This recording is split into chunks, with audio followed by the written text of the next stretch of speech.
नमस्कार पशुपालक मित्रांनो, मी डॉक्टर शैलेश लोखंडे. पशुरोग निदान व उपचार या माझ्या मराठी यूट्यूब चॅनलवर मी आपल्या सगळ्यांचे मनापासून स्वागत करतो. जनावरांमध्ये रोग होण्याचे भरपूर कारण असतात, जसे की बॅक्टेरिया असतो, व्हायरस असतो, फंगस असतो, प्रोटोझोआ असतो, मायकोप्लाझ्मा असतो. तर या सगळ्या कारणामुळे जनावरांमध्ये वेगवेगळ्या प्रकारचे आजार आपल्याला पाहायला मिळतात. पण सगळ्यात जास्त जे आजार आपल्याला जनावरांमध्ये पाहायला मिळतात ते व्हायरस आणि बॅक्टेरिया सोबतच जे प्रोटोझोआ असतात त्यांच्यामुळे. पण आपल्याला फंगल डिसीज जनावरांमध्ये खूप कमी प्रमाणात पाहायला मिळतात. तर अशाच एका फंगल डिसीजबद्दल आज आपण या व्हिडिओमध्ये बोलणार आहोत, तर ज्याला आपण डेग्नाळा डिसीज या नावाने ओळखतो. तर डेग्नाळा डिसीज याला आपण अफ्लाटॉक्झिकोसिस किंवा मायकोटॉक्झिकोसिस या नावाने सुद्धा ओळखले जाते. तर वेगवेगळ्या भागामध्ये याला वेगवेगळ्या नावाने सुद्धा ओळखले जाऊ शकते.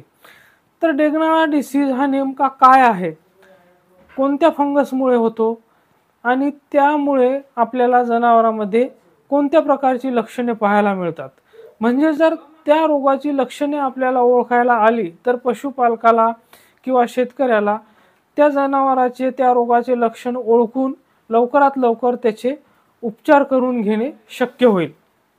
तर म्हणूनच या रोगाबद्दल आपल्याला पुरेशी माहिती असणे खूप गरजेचे आहे.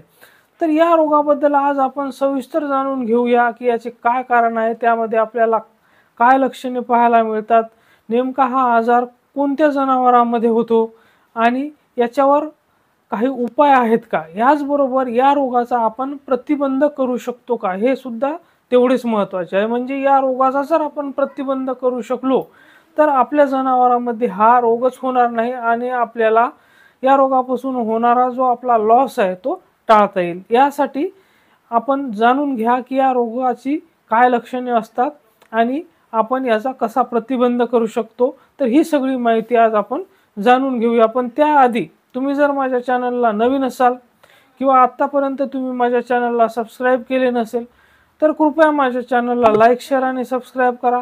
सोबतच बेलवाल्या आयकॉनवर क्लिक करून ऑलवाल्या ऑप्शनवर सुद्धा क्लिक करा, म्हणजे माझ्या येणाऱ्या प्रत्येक नवीन व्हिडिओची नोटिफिकेशन सगळ्यात आधी आपल्याला मिळत राहील.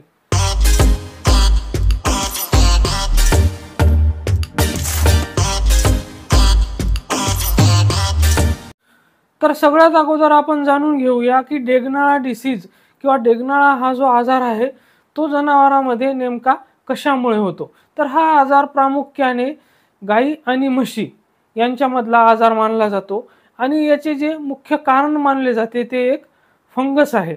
तर त्या फंगसमध्ये जसे की फ्युजारियम स्पेसीज आहे, पेनिसिलियम स्पेसीज आहे, याचबरोबर ॲस्परजिलस स्पेसीज आहे. तर फ्युजारियम स्पेसीज हे याचे मुख्य कारण मानले जाते आणि फ्युजारियम इक्वेसिटी नावाची जी फंगस आहे त्या फंगसला याचे मुख्य कारण मानले जाते. तर ही जी फंगस आहे तर ही फंगस जे डॅम्प किंवा मोल्डी फीड असते, म्हणजे जसे की पॅडी स्ट्रॉ असते, मेज असते किंवा ग्राउंडनट केक जो असतो त्यामध्ये जर ओलसरपणा जास्त असला, जसे की आपण पॅडी स्ट्रॉ स्टोअर करून ठेवतो जनावरांच्या चाऱ्यासाठी, तर त्यामध्ये जर मॉइश्चरचे प्रमाण जास्त असले तर तिथे फंगसची ग्रोथ होते. त्याचप्रमाणे जे मका आणि शेंगदाण्याची पेंड जी असते तर यामध्ये सुद्धा या फंगसची ग्रोथ होते आणि ही फंगस जी आहे तर त्या खाद्यामध्ये एक टॉक्झिन सिक्रेट करते आणि ते टॉक्झिन ज्यावेळेस पशुच्या खाण्यामध्ये जाते तर त्याच्यामुळे आजार हा त्या पशुमध्ये आपल्याला पाहायला मिळतो. याचबरोबर काही जे भारतीय रिसर्चर्स आहेत, म्हणजे भारतीय संशोधक आहेत, तर त्यांच्या म्हणण्यानुसार जर सेलेनियम रिच सॉईल असेल, म्हणजे ज्या मातीमध्ये सेलेनियमचे प्रमाण खूप जास्त प्रमाणात असेल आणि त्या मातीमध्ये जेव्हा आपण धानाचे पीक घेतो किंवा इतर पीक घेतो आणि ते पीक घेताना त्या पिकाचा नंतर आपण जनावरांच्या चाऱ्यासाठी खाद्यासाठी उपयोग करतो, तर जेव्हा हे जास्त प्रमाणात सेलेनियम त्या प्लांटमध्ये सुद्धा जाते आणि ते जेव्हा सेलेनियम एक्सेस सेलेनियम जनावरांच्या खाण्यामध्ये जाते तर त्यामुळे सुद्धा डेग्नाळा डिसीज होतो, असे सुद्धा काही भारतीय संशोधकाचे म्हणणे आहे. याचबरोबर काहींचे असे म्हणणे आहे की जर ऑक्झॅलेटचे प्रमाण जर जास्त असेल तर ते खाद्यामध्ये असू द्या किंवा पाण्यामध्ये असू द्या किंवा इतर कोणत्या पदार्थामध्ये असू द्या, जर ऑक्झॅलेट जास्त प्रमाणात त्या जनावराच्या खाण्यामध्ये जात असेल तर ते सुद्धा एक याचे प्रेडिस्पोजिंग फॅक्टर म्हणून ऑक्झॅलेटला सुद्धा मानले जाते।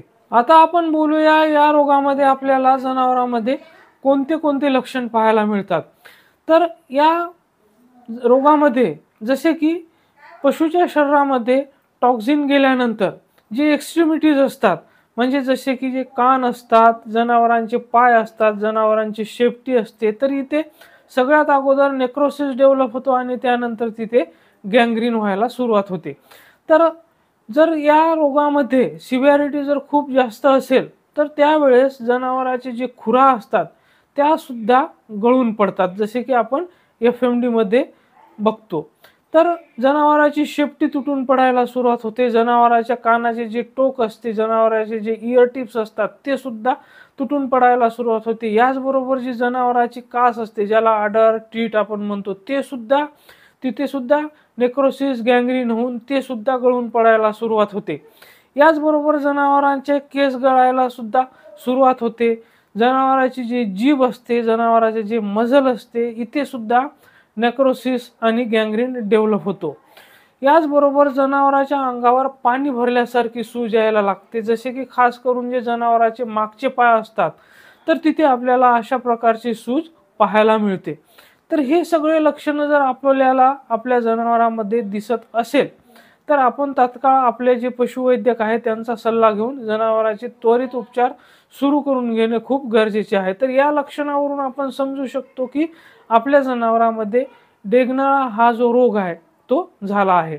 तर जसे की प्रामुख्याने हा गाई म्हशीचा आजार आहे, पण गाई म्हशींच्या जर ज्याला आपण एंगर ॲनिमल्स म्हणतो किंवा जी वासरे असतात त्याच्यामध्ये जर हा आजार झाला तर त्याच्यामध्ये या रोगाची तीव्रता खूप जास्त असते। हा रोग खूप झपाट्याने त्याच्यामध्ये प्रोग्रेस करतो, त्यामुळे त्यांच्यामध्ये लवकरात लवकर उपचार करून घेणे खूप गरजेचे असते। तर आता आपण याच्या उपचाराबद्दल बोलायचे झाल्यास, जसे की हे टॉक्सिन जे आहे तर या टॉक्सिनला न्यूट्रलाइज करण्यासाठी स्पेसिफिक असा कोणताही अँटीडोट नाही, तर यामध्ये आपल्याला सपोर्टिव्ह आणि पॅलिएटिव्ह ट्रीटमेंट करून घ्यावी लागते। तर आपण आपल्या पशुवैद्यकाकडून याची ट्रीटमेंट करून घ्यावी। तर आपले पशुवैद्यक जनावराची जी कंडिशन आहे ते बघून यामध्ये सेकंडरी बॅक्टेरियल इन्फेक्शन होऊ नये म्हणून ब्रॉड स्पेक्ट्रम अँटीबायोटिक्सचा वापर करतात। सोबतच जे non steroid anti inflammatory drugs आहेत, तर जनावरांच्या जे वेदना आहे ते कमी होण्यासाठी त्याचा सुद्धा वापर करतात। सोबतच आपल्याला जे अँटीसेप्टिक वॉश करून जनावराच्या अंगावर जे जखमा होतात, जनावराच्या स्किनवर क्रॅक होतात, जनावराची जी स्किन आहे ती कडक येऊन त्यावर क्रॅक होतात, तिथे जखमा होतात, तर त्या जखमा आपल्याला अँटीसेप्टिक लोशनने धुवून घेणे गरजेचे असते। आणि त्याचबरोबर आपण तिथे नायट्रोग्लिसरीन ऑइंटमेंटचा सुद्धा वापर करू शकतो त्या जखमा धुण्यासाठी। तर अशा प्रकारे आपल्या पशुवैद्यकाच्या सल्ल्यानुसार आपल्या जनावराची योग्य ती ट्रीटमेंट आपण करून घेणे गरजेचे आहे। याचबरोबर आपण या रोगामध्ये जसे की आपण स्क्रीनवर बघू शकता, हे टी-बर्ब नावाची जी कॅप्सूल आहे, इंडियन हर्बची आपल्याला ही टी-बर्ब नावाची कॅप्सूल मार्केटमध्ये अवेलेबल आहे आणि ही 24च्या आणि 50च्या पॅकिंगमध्ये आपल्याला अवेलेबल आहे। तर याचा सुद्धा आपण या रोगामध्ये उपचारासाठी उपयोग करू शकतो, याचा सुद्धा आपल्याला खूप चांगला रिझल्ट पाहायला मिळतो। तर ह्या कॅप्सूल ज्या आहे तर मोठ्या जनावराला आपल्याला 2 कॅप्सूल सकाळी आणि 2 कॅप्सूल संध्याकाळी या प्रमाणात जनावर कंप्लीट रिकवर होईपर्यंत द्यायच्या असतात। तर आता आपण बोलूया की या रोगाचा आपण प्रतिबंध करू शकतो का? तर या रोगाचा प्रतिबंध आपण करू शकतो, जसे की जे पॅडी स्ट्रॉ आहे, म्हणजे जे धानाचे पीक असते किंवा ज्याला आपण पॅडी स्ट्रॉ म्हणतो, तर ते आपण स्टोअर करताना त्याला योग्य प्रकारे वाळवून घेणे खूप गरजेचे आहे। याचबरोबर जी शेंगदाण्याची पेंड असते किंवा जे मका असतो जो आपण जनावरांचा खाद्यासाठी उपयोग करतो, तर त्यामध्ये योग्य प्रमाणातच मॉइश्चर असले पाहिजे। जास्त प्रमाणात मॉइश्चर असल्यास आपण त्याला स्टोअर करून ठेवू नये, त्याला अगोदर चांगल्या प्रकारे वाळवून घ्यावे, त्यानंतरच त्याला आपण स्टोअर करावे, म्हणजे या फंगसची ग्रोथ तिथे होणार नाही आणि आपल्याला हा आजार टाळता येऊ शकतो। तर अशा प्रकारे आपण याचे प्रिव्हेन्शन करू शकतो। धन्यवाद।